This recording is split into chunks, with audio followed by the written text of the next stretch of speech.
Salve a Maria Imaculada, que Deus te abençoe, seja muito bem-vinda a mais um vídeo, que você possa estar se inscrevendo no canal, se inscreve aqui no canal Jean Maria Doutrina Católica, deixa aqui seu like, sua curtida do que achou do vídeo, né? E deixe seu comentário abaixo do que achou do vídeo. Hoje vamos estar tratando o seguinte tema: católico pode ser espírita? Católico pode frequentar o centro espírita? Se sim, por que pode? E se não, por que não pode? Qual é a base que vamos estar usando? Vamos estar falando hoje dentro da Bíblia, a Sagrada Escritura, o que o Catecismo da Igreja Católica fala sobre o assunto, e vamos estar utilizando também a palavra de padres exorcistas, como por exemplo, Padre Wagner Maia. Você que está com sua Bíblia, abra aí a sua Bíblia, Deuteronômio, no capítulo 18, no versículo 9.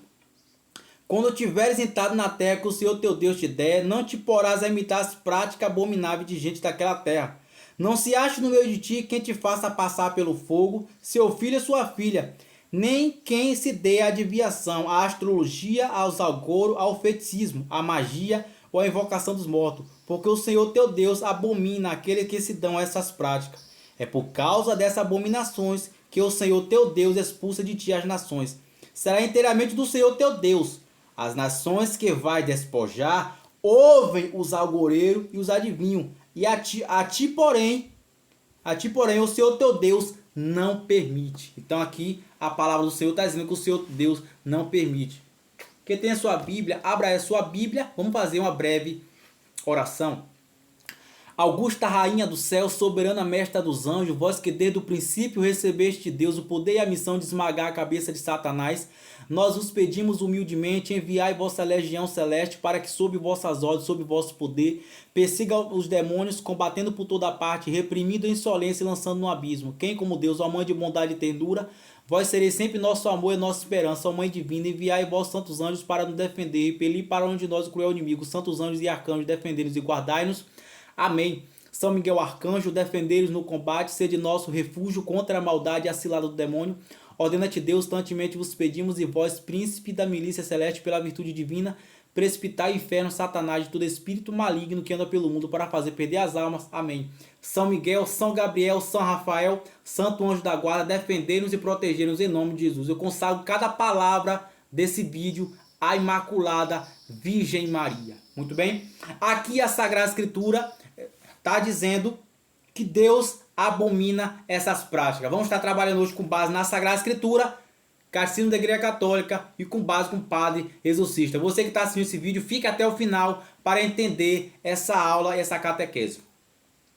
Aqui no Velho Testamento nós vemos que durante o percurso da igreja Deus já proibia essas tais prática. Nós temos, por exemplo, hoje Saul ali, ele vai no meado de sua vida ali, quando ele está para perder o seu reino para Davi, né? Saul vai consultar ali uma cartomante, uma feiticeira, aguceiro, e Deus ele demonstra a Saul o quanto da indignidade que Deus fica com Saul. Deus ele não se alegra com isso, porque a primeiro detalhe é: quando eu vou procurar tais práticas, eu cometo o primeiro pecado, que é o da idolatria.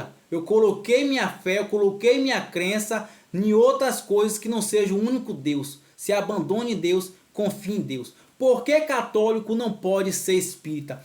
Vamos entender por parte. Quando olhamos para ali a Sagrada Escritura no livro do Gênesis, nós vemos que Adão e Eva ali cometeu o pecado original. Nós vemos ali que o percurso da história da humanidade, Deus manda seu único filho, Jesus, ali para redimirmos do pecado. Uma vez que Adão e Eva caem no pecado, a humanidade passa ali a ser escravo do demônio, escravo do diabo, escravo dominado pelo mal, pelo inimigo. Mas quando Deus, Jesus, ele morre na cruz, ele fala: Pai, em tua mão entrego meu espírito. Consuma-se ali a missão de Jesus, consumando a missão de Jesus. Agora nós estamos livres para buscar nossa salvação, nossa liberdade por meio de Cristo Jesus. É aquilo que diz 2 Coríntios, no capítulo 5, no versículo 17. Todo aquele que está em Cristo é uma nova criatura. Passou o que era velho, eis que tudo se fez novo. Então, ali podemos entender que o ensinamento da igreja vai dizer que o católico, por meio de Jesus, que morreu na cruz para nos salvar, agora nós morremos, o cristão acredita que morremos uma única vez e quando a gente morre, seremos julgados. É aquilo que diz em Atos dos Apóstolos, no capítulo 7, no versículo 56. Estevão, quando estava para ser apedrejado, à direita de Deus Pai estava Deus Filho com a coroa da glória para coroar Estevão. O que é que isso prova, Jean? Isso prova que morremos uma única vez e quando morremos seremos julgados pelos nossos pecados. Não se arrepende depois da morte, não se pode ali se arrepender depois da morte. O que podemos mudar é em vida.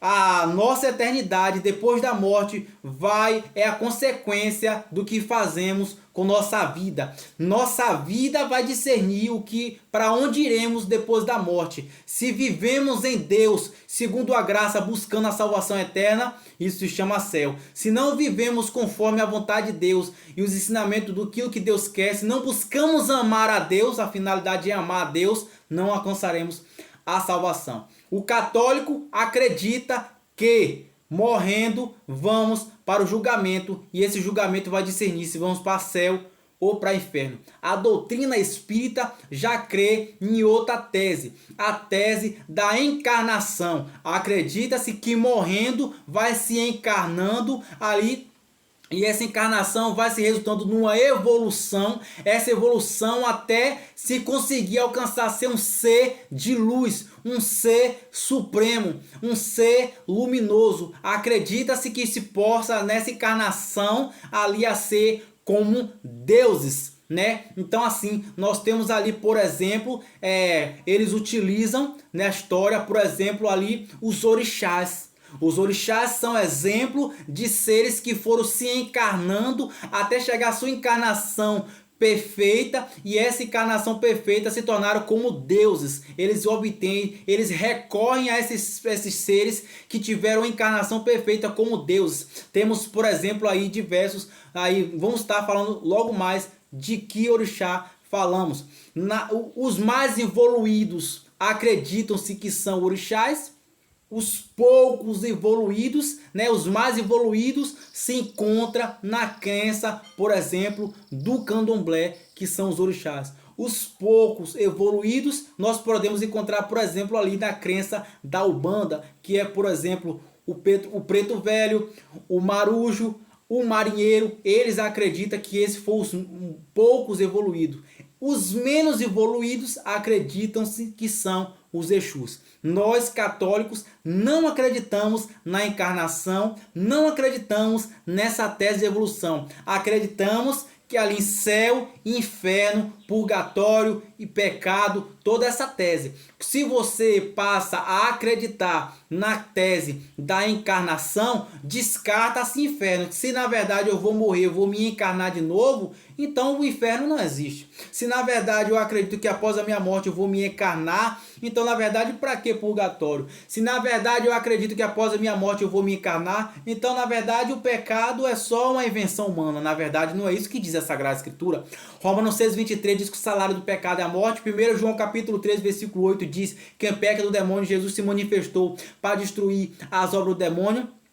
Eclesiastes capítulo 7, versículo 40 diz: em tudo que tu fizer, lembra o teu fim, não pecará. Isaías capítulo 59, versículo 2 diz que o pecado é a barreira entre homem e Deus. Então o pecado sim existe e o pecado ali é uma chave de condenação. Nós acreditamos no purgatório com base ali 2 Macabeus no capítulo 7, 2 Macabeus capítulo 7, Judas Macabeus ora ali por aqueles que morreram na esperança da salvação. Nós também ali acreditamos no purgatório com base de Judas Macabeus. O apóstolo São Paulo também fala ali na carta ao Coríntios, né? Nós temos a base, o catecismo fala. Então o catecismo da Igreja Católica 1030 e 1035 fala da existência do inferno, fala da existência do purgatório, é o dogma da igreja, o ensinamento da igreja é esse. E de certa maneira, se você não se aprofundar e conhecer o que é o ensinamento da Igreja Católica e o ensinamento espírita, você se contradiz.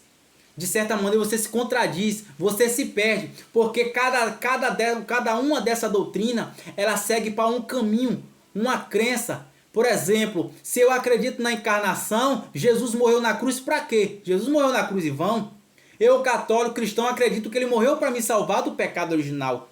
Se eu vou me encarnar, na verdade, Jesus morreu em vão. A morte de Jesus, o católico cristão é convidado a acreditar que isso não foi em vão. Mas o que o catecismo da igreja nos orienta em relação a esse assunto? O catecismo da igreja, parágrafo 2115, 21:15 diz assim: Deus pode revelar o futuro a seus profetas, a outros santos. Todavia, a atitude cristã correta consiste em entregar-se com confiança nas mãos da providência no que tange o futuro, em abandonar toda curiosidade doentia a respeito da evidência, pode ser uma falta de responsabilidade. Todas as formas de adivinhação hão de ser rejeitadas, recurso a Satanás ou ao demônio, invocação dos mortos ou outras práticas, que erroneamente supõem descobrir o futuro. Ao consultar o horóscopo, a astrologia, a quiromancia, a interpretação de presságio de sorte, fenômenos de visão, recurso a médios, escondem uma vontade de poder sobre o tempo, sobre a história, finalmente sobre os homens, justamente com o desejo de ganhar para si os poderes ocultos. Essas práticas contradizem a honra e o respeito que, unidos ao amoroso, temos devido exclusivamente a Deus. Catecismo da Igreja 2117, 21:17 diz assim: todas as práticas de magia ou feitiçaria com as quais essas pessoas pretendem domesticar os poderes ocultos para colocá-los a serviço e obter um poder sobrenatural sobre o próximo, mesmo que seja para proporcionar essa saúde, são gravemente contrárias à virtude da religião. Mesmo que seja para a busca da saúde, é gravemente contrária à religião. Catecismo da Igreja Católica 2117. Mesmo que você vá nessas práticas buscar remédios. O uso de amuleto também é irrepreensível. O espiritismo implica frequentemente prática de adivinhação ou de magia, por isso a igreja adverte aos fiéis a evitá-lo. O que o catecismo está dizendo? A igreja orienta os fiéis a evitá-lo. Doutrina da igreja, não aquilo que eu acho, a doutrina da igreja. Os recursos à prática médica dita tradicionais não legitima nem invocação dos poderes maléficos, nem exploração da credulidade alheia, ou seja, nem exploração das crenças das pessoas. O Catecismo da Igreja Católica deixa claramente isso aqui para a gente compreender. Dito isso, nós compreendemos que essas práticas ali desagradam a Deus. Nós vemos em outras leituras do Velho Testamento que Deus pede para não recorrer nem a necromantes, nem a adivinhações por meio de carta, nem querer adivinhar futuro por borra de café, nem querer leitura de mão. Tudo isso Deus fala claramente no Catecismo da Igreja, dentro da Bíblia, que é contra Deus. Você ofende a Deus, você comete um pecado mortal, um pecado grave na área da idolatria. Você não está colocando sua fé, sua confiança no verdadeiro Deus, e sim ali em outros seres, né? A igreja, o ensinamento da igreja vai dizer que não é ali, quando a gente morre, imediatamente somos julgados, como acabei de narrar aqui há pouco momento atrás. Então, não existe seres, espírito, nossa alma não fica vagando na terra para pagar um karma. Não existe, nós não acreditamos nessa tese do karma. O karma, eles acreditam que é uma espécie de, para compreensão assim, entre aspas, um purgatório.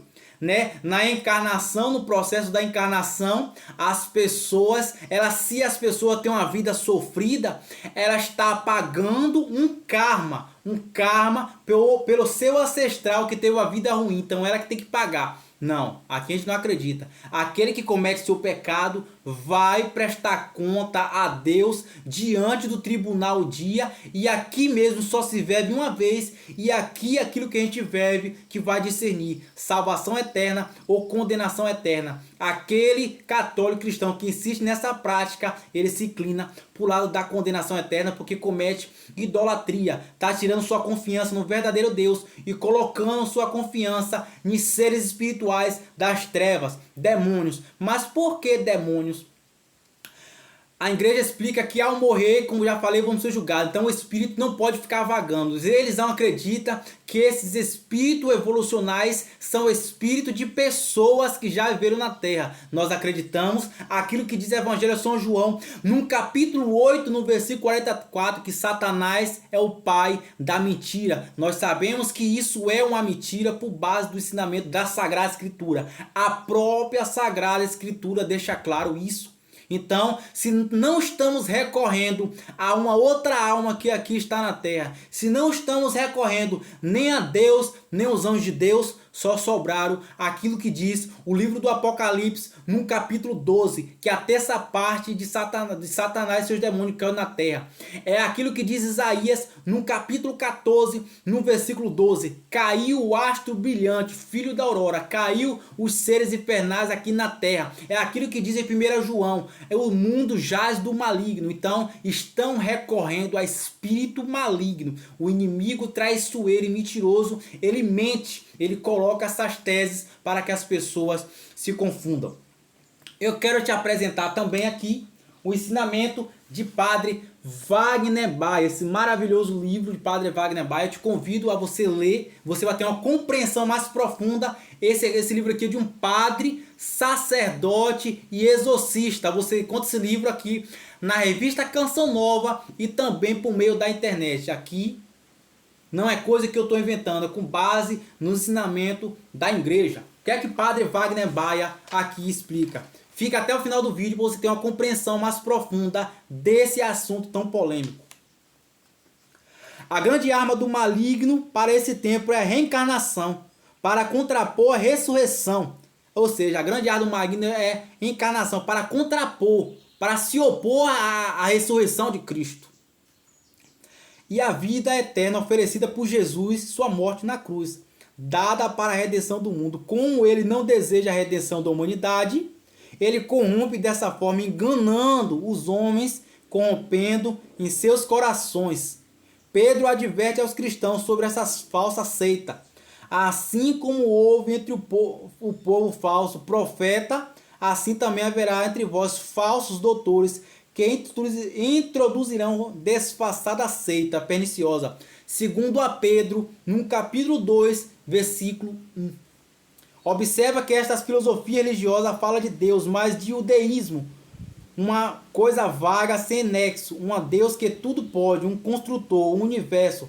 Mas não existe regras, leis, mandamento, não existe céu, inferno, mas iluminação da alma, aquilo que eu acabei de explicar. Um processo contínuo de sucessiva reencarnação até a perfeição da alma, aquilo que eu expliquei. Conhece Jesus como um profeta, um iluminado, um homem perfeito, na caridade de uma sabedoria majestosa. Alguém que chegou ao máximo da evolução, um grande mestre que superou todos a todos. Não acredita na sua morte, na sua cruz, na redenção. Acha que foi tudo uma farsa. Contesta toda a história, cria contexto que Jesus morreu velho, casado com Maria Madalena. Ou seja, o verdadeiro centro da crença espírita acha que Jesus não é Deus. Acha que Jesus foi um profeta que alcançou a sua totalidade da encarnação, como o Padre Wagner coloca aqui. E nós católicos cristãos sabemos que não é verdade. Jesus foi sim Deus e ele veio para nos resgatar do pecado. Não acredita no Espírito Santo, que é o Espírito da verdade, ou seja, a terceira pessoa da Trindade também é Deus. O Espírito Santo não é uma força, é Deus. Para alguma seita, ele não existe, mas acredita no Espírito desencarnado, que esse Espírito fumam, bebem, que pode fazer magia negra, feitiço, destruir casamento, fazer as pessoas sofrerem. É espírito de homem que morre e se torna orixá, deuses pagãos. Então eles acreditam que espírito de homens pode se tornar orixá, deus pagão, como eu expliquei. Aqui está ficando mais clara a explicação. Acredita no Exu, força maligna demoníaca, que evoluirão e se tornarão deuses, assim como Eguns, que também vão se reencarnando e evoluindo até que se torne deuses. Até mesmo o demônio vai evoluir, olha a crença, e se transforma em espírito de luz. Para essa seita, os santos da igreja se transformam nesse espírito evoluído, por isso fazem sincretismo religioso. O que é o sincretismo religioso? é a junção de crenças religiosas. Eu acredito naquilo, eu acredito nisso. O ensinamento, quando os escravos vieram da África, eles já cultuavam o espiritismo. Então, por ele cultuar o espiritismo, eles ali eram obrigados a cultuar a religião dos seus senhores, que na verdade eram católicos na época. Mas ali, então, eles não cultuavam suas crenças. Então, quando eles faziam samba, não assim dizer, quando eles faziam sua festa de oferenda, eles acabavam mentindo para seus senhores. Por exemplo, para que você possa entender melhor. Nós temos aqui, por exemplo, Santa Luzia e Eaçã. Quem foi Santa Luzia? Santa Luzia foi uma mártir da igreja ali que se apaixonou por Jesus Cristo, foi uma mulher pagã, conheceu a história de Jesus, consagrou sua virgindade a Jesus, passou a ser uma mulher inteiramente de Jesus. Santa Luzia ali foi prometida em casamento pelos seus pais pagãos. E então, Santa Luzia, ela ali é um homem perverso, ele ali pediu, já que não fosse casar com ela, ia arrancar os olhos dela. Ela arrancou os olhos e colocou no prato. Por isso que a imagem de Santa Luzia é uma catequese, é um ensinamento. O olho no prato significa que ela arrancou o olho dela e colocou no prato. Ali, por obra do Espírito Santo, uma ação mística da graça de Deus, foi a graça de Deus, no lugar dos olhos de Santa Luzia nasceram olhos mais belos. Santa Luzia ali não negou sua paixão por Jesus e foi decapitada. Estou contando a história aqui por alto, você pode procurar a história mais profundamente, né? Quem foi Santa Bárbara? Santa Bárbara também foi uma mulher que era pagã, conheceu a história de Jesus Cristo, se apaixonou por Jesus. Santa Bárbara foi prometida em casamento. Seu pai prendeu Santa Bárbara numa masmorra. Por isso, na imagem de Santa Bárbara, nós temos ali no pé dela aquela masmorra. Ela foi presa na masmorra. Até o pai queria que ela desistisse dessa história de Jesus. Ela consagrou sua virgindade a Jesus. Ela não desistiu. Foi até o fim, fiel. O pai colocou ela numa guilhotina e cortou seu pescoço. Quando o seu pescoço cai, quincando 3 vezes no chão, ali por obra do Espírito Santo, o céu escurece, cai um raio que cai na cabeça do pai. Por isso que alguns atribuem como santa do raio. Não, ela tem poder do raio. Deus castigou uma serva fiel. Quem foi Eaçã? Uma entidade que ali conseguiu o máximo da sua evolução. Na senzala, eles batiam pandeiro para Eaçã e dizia aos senhores feudais que batiam pandeiro para Santa Luzia, assim como dizia que batia pandeiro também para Santa Bárbara, como na verdade cultuava seus orixás. E é natural. É a sua religião, é a sua crença, nada conta. Só estou trazendo aqui, desvendando essa mistura. Então, ali, isso é o sincretismo. Na verdade, o católico não é espírita, o católico não apoia o espírito, o católico respeita. Todo mundo é livre para seguir aquilo que quer. Porém, isso não é verdadeiramente da nossa igreja. Nossa igreja não acredita nessa seita. E então, Padre Wagner Maia vai dizer aqui assim, do sincretismo religioso, substituindo nomes comuns, por exemplo, que eu acabei de explicar. Nossa Senhora, eles trocam o nome de Nossa Senhora por Iemanjá, São Jorge por Ogum, Santa Bárbara por Eaçã, como expliquei um dos exemplos, São Lázaro por Omolum, Jesus Cristo por Oxalá, São Cosme e Damião por Ibejim e Exu Mirins. Então assim, eles trocavam esses nomes porque não tinha liberdade. Em 1888, a princesa Isabel declara liberdade aos escravos. Agora não há mais uma necessidade para os escravos esconder sua crença religiosa. Eles escondiam, e quando eles escondiam é o que conhecemos como sincretismo. É querendo juntar a crença do espiritismo com a crença do catolicismo. Quando na verdade a Igreja Católica nunca apoiou essa crença. Respeitamos quem gosta, respeitamos quem pratica, respeitamos quem o segue, porque somos livres e temos liberdade para escolher o que quisermos. Porém, católico e espírita, se quiser ser a seguir as duas linhas, se contradizem. Um acredita na encarnação, outro acredita após a morte, ali o julgamento final, céu ou inferno. Eu espero sinceramente ter te ajudado. Tenho aqui, por exemplo, esse livro de Padre Wagner Baia. Você é convidado a ler esse livro para você compreender mais. Esse livro de Monsenhor Jonas Abib, Se Ensina ou Não, você vai aprender muito mais sobre essa verdade de fé. Padre Jonas Abib, fundador da Canção Nova. O professor Felipe Alquino tem esse maravilhoso livro também aqui, que vai te ajudar a crescer na fé. Espero ter te ajudado. Compartilhe esse vídeo para que mais pessoas possam também ouvir, tirar suas dúvidas. Coloque embaixo o que achou do vídeo. Deixe sua curtida, seu like. Compartilha com mais pessoas e reze por mim para que eu continue combatendo o bom combate da fé e seja instrumento de Deus. Que Deus te abençoe imensamente. Salve Maria Imaculada.